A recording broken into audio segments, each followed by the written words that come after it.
Saudara, pemerintah Aceh berkomitmen memastikan kepulangan para kontingen dan tamu PON 21 Aceh Sumut berjalan dengan lancar dan nyaman. Hal ini diungkapkan dalam rapat koordinasi yang digelar di Bandara Internasional Sultan Iskandar Muda di Blang Bintang, Aceh Besar pada Kamis 12 September 2024.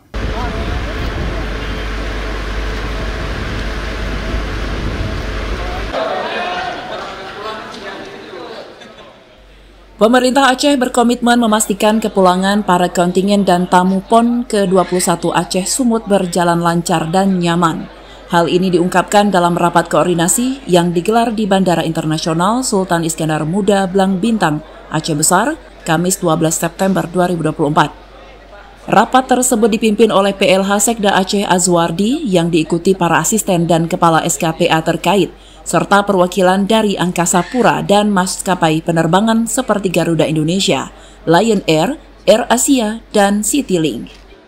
Ya, kita hari ini konsolidasi terkait dengan fase kepulangan. Kemarin kita sukses, alhamdulillah berkat dukungan dari Angkasa Pura Indonesia, GM Maskapai, Panitia Pelaksana, SKPA, semua yang terkait stakeholder sudah sukses menyambut para tamu yang datang ke Aceh. Oleh sebab itu, ketika sukses di kedatangan, kita juga harus sukses untuk di kepulangan. Oleh sebab itu, hari ini kita rapat konsolidasi dengan pihak maskapai, dengan GM Angkasa Pura Indonesia untuk memastikan setiap pergerakan orang, kontingen yang akan berangkat pulang tidak luput dari layanan yang mungkin harus kita berikan yang terbaik sama seperti kedatangan. Pihak Angkasa Pura telah menyiapkan jalur khusus bagi kontingen dan tamu untuk mempercepat proses di bandara. Sementara itu, maskapai penerbangan menambahkan counter check-in, kapasitas bagasi, dan informasi jadwal penerbangan yang mudah diakses bagi para kontingen.